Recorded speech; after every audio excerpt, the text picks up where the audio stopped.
Appreciate you all taking the time to join us today. I am joined by three other members of our team, our Deputy Chief over Criminal Investigations, Chief Spann, Captain Jones, the Assistant Commander of our Violent Crime Interdiction Section, as well as Lieutenant Smith, who commands our Narcotics Unit. You're an important part of this because we want to get our message out to two groups of individuals. The law-abiding citizens of our city who depend on their police department to fight crime, uphold the law, and any drug dealer that intends on setting up shop in Atlanta, Georgia. When the mayor came to office, his commitment was to fight violent crime occurring in the city. This has been done in many ways. We've opened additional promise centers. We've had Years of the Youth. We've expanded our violence interruption program. We've done many things. The charge to the police department was to fight gangs, guns, and drugs. Those influences on violence crimes are uniquely in our charge. And from 2022 to 2025, this department has arrested 492 known gang members and charged them with the gang statute in this city. We recovered 12,821 guns and taken them off the street. And we have shut down 301 unique drug dealing operations. That was just 2022 to 2025. We're here today to tell you about the 30th drug operation that we shut down in Atlanta, Georgia just this year. And that is our commitment. Individuals that intend to do actions, take actions that will increase the chances of gun violence in Atlanta, Georgia, will meet their police department. And they're going to meet their police department with our federal, state, and regional partners. And I do want to thank Sheriff Labatt for his unit's key support in the warrant you're getting ready to hear about, and the Department of Agriculture, which assisted us in this effort. And to give more insights into what occurred this weekend, how we have reduced the chances of gun violence in our city, I am going to bring Chief Spann to the podium. And before I do so, I just want to thank all the members of the Atlanta Police Department, those that are behind your cameras, those that are behind me, and those that are watching on this stream. I appreciate you all. I see the difficult and dangerous work you do each and every day for our city, and I'm proud to stand here to represent your work today. Chief Spann. Good afternoon, everyone. I'm Deputy Chief Princina Spann of the Criminal Investigations Division. In this division, we house the Violent Crime Interdiction Section amongst the Major Crime, Property Crime Section, as well as our Special Enforcement Section. Our Violent Crime Interdiction Section consists of our narcotic unit amongst others. But specifically today, we're here to talk about the great work of the narcotics unit. So first, I would like to give a special thank you to the Department of Agriculture for assisting us, as well as Fulton County Sheriff's Office, and certainly last but not least, but the men and women of the Atlanta Police Department, inclusive of first the narcotics unit, our intel analysts who are able to provide real-time updated information to our units that were on scene, our Apex unit, Zone 1, Zone 5, our property crime section, again, our violent crimes interdiction section, Zone 6, our property section, special operations section, as well as our special events division. And I'll let Lieutenant Smith get into exactly what occurred this past weekend at 275 Ted Turner. Thank you, Chief. Today, we're going to talk about Operation No Smoke. Lead you guys over here to the camera so we can start this video. So on April 18th, we executed a search warrant at 275 Ted Turner. This investigation began in February of 2026 from a tip regarding large-scale marijuana events transpiring in our city. On April 18th is the day that we decided to go ahead and take down this operation. As you can tell in this video, this is when we were first making our approach towards the location. It should be also known that we had 1 hour, approximately 1 hour, to make this happen. Upon our arrival on this scene, we had plenty of customers, about 18, that was lined up for this event before the event started. At this time, we were able to get those customers off the scene and safely away from the scene. At this point, we began to identify the difference between the vendors and the customers. What we noticed was the vendors ran back inside the location and they barricaded themselves inside.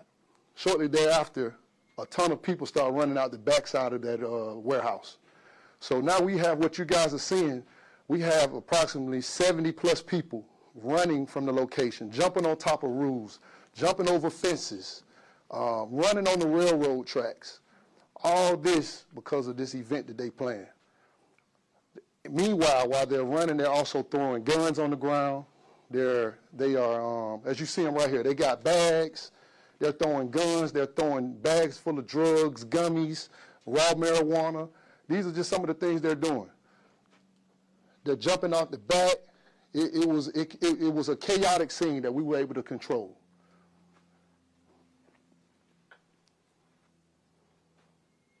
So what we did, we deployed our officers all around that building, and we began to try to corral these people. Like this young man right here, he was running, he hurt himself while he was running away from the scene. He twisted his ankle. We got him medical attention and took him into custody. We had limited injuries while on scene. Only one person hurt their leg and one person hurt their ankle, running away from the police.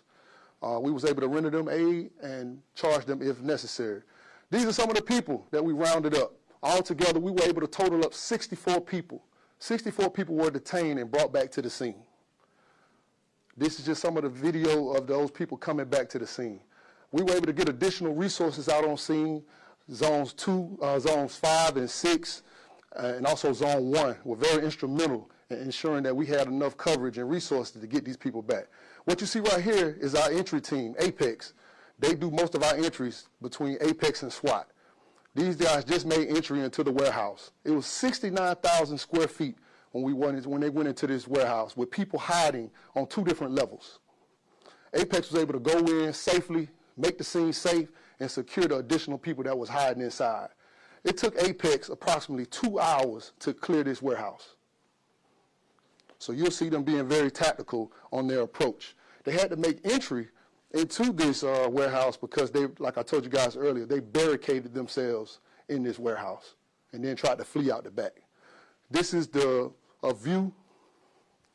Well, this is a view inside.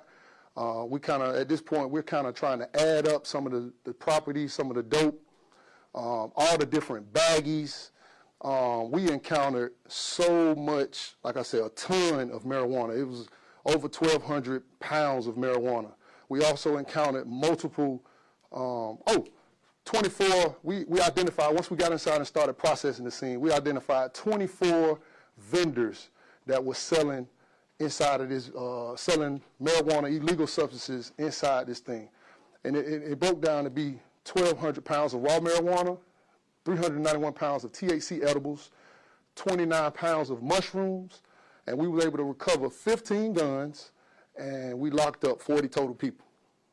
37 went to jail, 3 got copy of charges. This operation, it was important. You know, we were able to get gummies.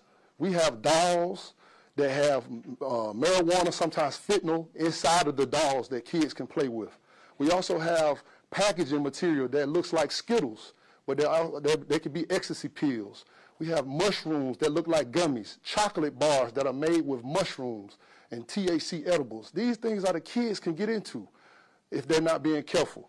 So we were able to take a lot of these narcotics off the street. And I'm very proud of my team. My team, the only way I can describe my narcotics team, I got a team full of dogs. That's the best way to describe them. A team full of dogs, male and female, that go out here every day and try to make the community safer, to take these drugs off the street.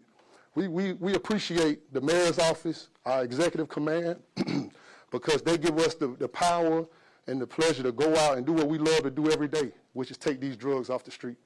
So like I said, I just really want to thank my team, because without them, it wouldn't be no narcotics. So I appreciate them. Thank you. Lieutenant Smith is a Georgia Tech graduate, so it's for our only time you overhear him give a shout out to the dogs, okay? But anyways, he makes that analogy there.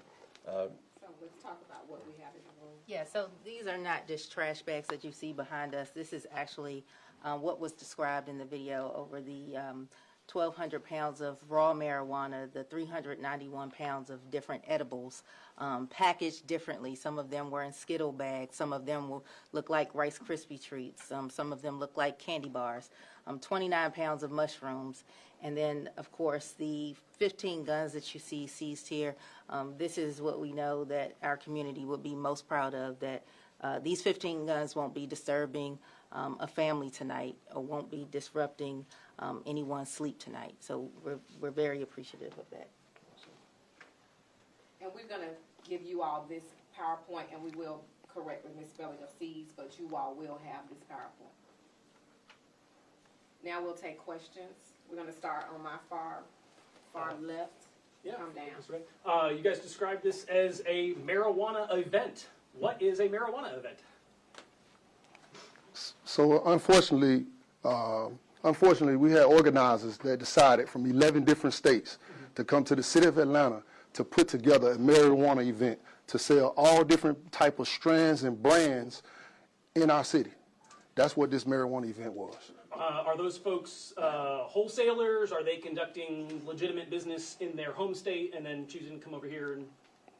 You know, that's a good question. We're criminals here, sir. Yeah. Yeah. So whatever they were in their state, they were criminal in our state. Marijuana's still illegal. I guess my question is, in the video I saw branding and tents with brands and logos on them. It seems like a big operation. They may have more been, than just a. It seems more than just a criminal enterprise. They may have been branding. There was certain brands and different strands of marijuana, but it's illegal in the state of Georgia, and definitely in the city of Atlanta. And we take it seriously with marijuana events, pop-ups, and takeovers. We don't like having those in the city. And what exactly was this space? Because I've seen online and a flyer for a little Yachty concert that's happening at the same address. Can you all explain what the nature of this exact address is? We know this address to be an event space. There is not, it's an event venue, so we have different people who rent that space for various events. Did the owner seem to know what was going on inside the space? That I'm not sure. We did arrest the organizer of the event, and so we're not sure if the person who rented that space knew or not. What tipped you off about this? The very fine citizens in the city of Atlanta. And on that note, I'm glad you said that. Anytime somebody sees illegal activity or narcotics being presented or sold in their community, please call Crime Stoppers so we can investigate that and try to bring that to an end. The results speak for themselves, but sometimes people are going to say, well, okay, marijuana is not legal here, but it's legalized around the country. A lot of places, big deal, marijuana. Can you reiterate that just because it's just marijuana, you guys have guns, other things too, right? There's other criminal activity. It's not just marijuana. Some can argue marijuana is a gateway drug. So is alcohol. So is tobacco. This could be a gateway. People can argue that all those could be gateway drugs. I worked 4 years in homicide, dealt with a lot of overdoses. I've also dealt with a lot of people that had bad trips off mushrooms, had a couple homicides based upon people taking bad mushrooms. In this case in point, we had 30 pounds of mushrooms, but we was expecting 1,400 people to attend this location. All it takes is one bad trip, somebody to take one bad mushroom with an automatic weapon to take out a whole bunch of people in a room. So that's how important this is. Yeah, I want to speak. I appreciate that question because right now we're fortunate that we're seeing a third-year reduction in homicides and shootings in our city, but we're still having too many. And when we look at what is motivating homicides in Atlanta, Georgia, there is the domestic violence, there's the escalating disputes, and then there's a connection back to the drug trade, and it's generally marijuana. The 18th Street shooting, not about a month ago, that individual was shot during a marijuana deal, drug deal gone bad. In my neighborhood in Midtown on Peachtree Street, 4 individuals shot on an elevated floor. That was a dispute over marijuana. And so we attack the things that we know that if untouched by law enforcement will breed violence in our city. And marijuana is illegal in our city. It says it's illegal in our state. The wholesale distribution of it leads to violence. People are eventually going to come for the product or they're going to come for the proceeds. And there's going to be a gun attached to either defending it or taking it. And it's this team's job to disrupt that. They've done a phenomenal job over the last 4 years, very proud of them. And so we're just here to put people on note. It's illegal, it's dangerous. And it was mentioned earlier, a lot of this was marketed that a child would pick it up and use it and consume it, not realizing it's something that could cause harm to them. Just one other thing, the organizers didn't seem like they were really trying to conceal what they were doing. I saw posts on social media. Are you familiar with the organizers? Have they been here in the past? Is this an event that is like annual or quarterly? Like this event was they tried to do a good job of planning to keep us away from this event, but my detectives did a very good job of figuring it out. Like I told y'all earlier, we had 1 hour to get to the location, and figure out and dismantle this drug trafficking event. So they try to do a good job of masking the location and their strategies, but my detectives did a better job. All right, any more questions? You said you were noticing the difference between the vendors and the customers. Are customers, regular folks, are they facing charges in this? No, this event was shut down before it started. Okay. So it was all vendors. And then is it y'all's belief that the folks who were going to attend this event, were they looking to acquire marijuana for personal use, or do you think that there were possibly some dealers and distribution happening out there as well? It was a for all sale. Everybody was selling marijuana. You had people that want to consume it personally, or maybe buy large sums of it to go out to the communities and sell it to their communities, because it was all different strands from all over the country. Like I said, we're dealing with almost 11 different states where some of these people were from. So that's the magnitude of this event.